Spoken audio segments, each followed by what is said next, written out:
Bienvenue dans ce 6e podcast.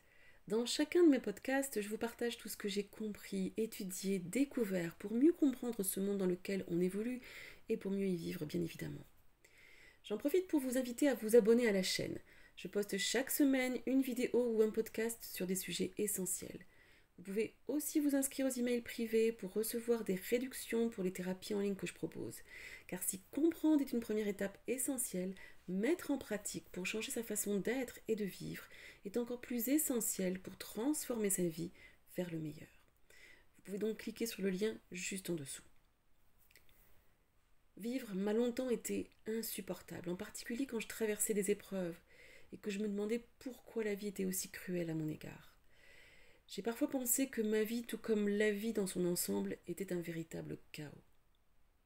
Puis un jour, j'ai découvert un langage caché, et pourtant présent depuis la nuit des temps.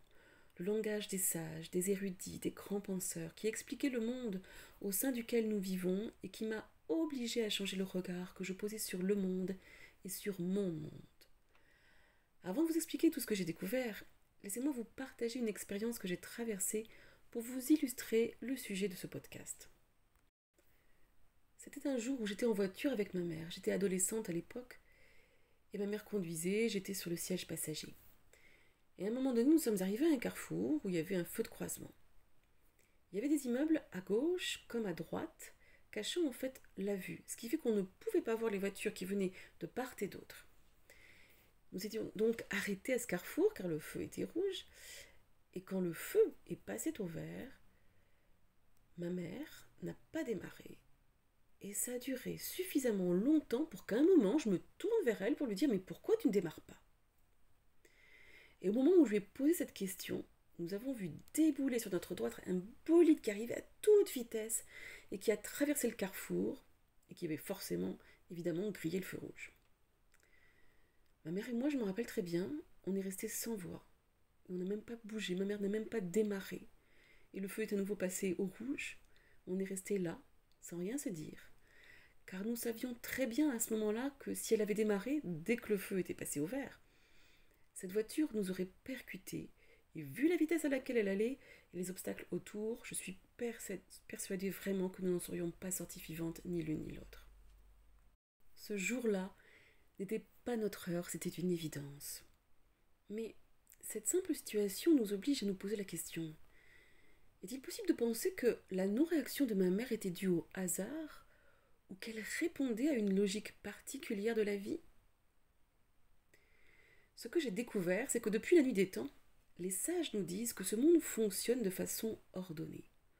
On peut remonter à l'époque de l'ancienne Égypte et de la Grèce antique, au temps des premiers grands philosophes connus. Les Grecs anciens nommaient l'univers le cosmos, ce qui signifie monde ordonné. Ils pensaient en effet que tout ce qui existait obéissait à des règles. Au-delà des lois relatives au fonctionnement du monde physique, il y aurait également des lois relatives au fonctionnement encore plus profond et plus subtil de la vie et de l'univers dans lequel nous évoluons. Il y aurait donc un ordre qui régit notre monde, même si la plupart du temps on ne le voit pas. En tant qu'être humain, on considère donc que ce monde est injuste, parfois, mais il semble qu'il y ait un plan qui nous échappe. Ce qui implique que les moments difficiles, tout comme les moments faciles, entrent autant que les autres dans ce plan parfaitement organisé. Il ne peut donc pas y avoir d'exception. Les moments de chaos, comme les moments d'harmonie, en tout cas ceux que nous percevons comme tels, entrent tous sans exception dans cette organisation, dans cet ordre universel dont on n'a pas conscience. C'est pourquoi Victor Hugo disait « Tout marche et le hasard corrige le hasard. De là vient l'équilibre et toujours l'ordre éclate. »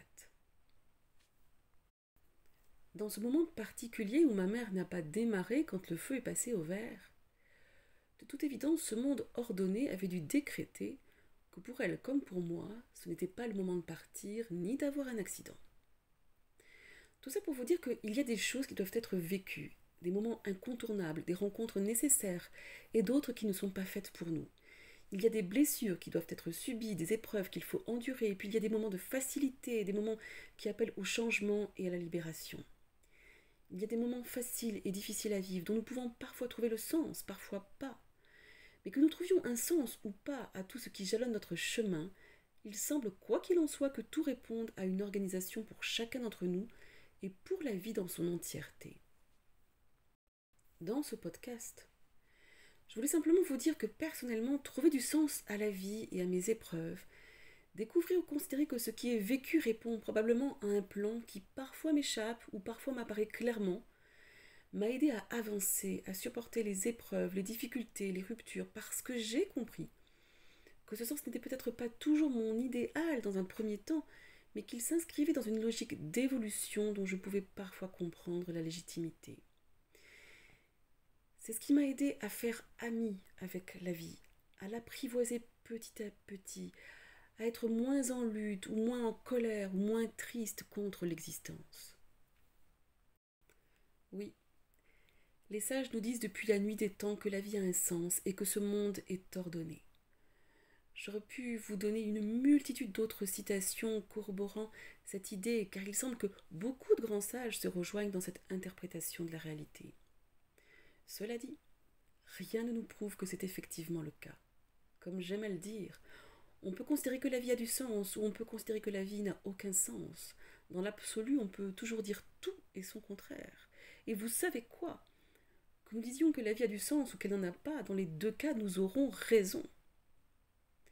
Quel que soit le sens que vous voulez donner à la vie, la seule chose qui importe finalement est de trouver la joie d'être cette personne qui vit cette expérience d'être humain si folle et si extraordinaire dans cet espace-temps particulier.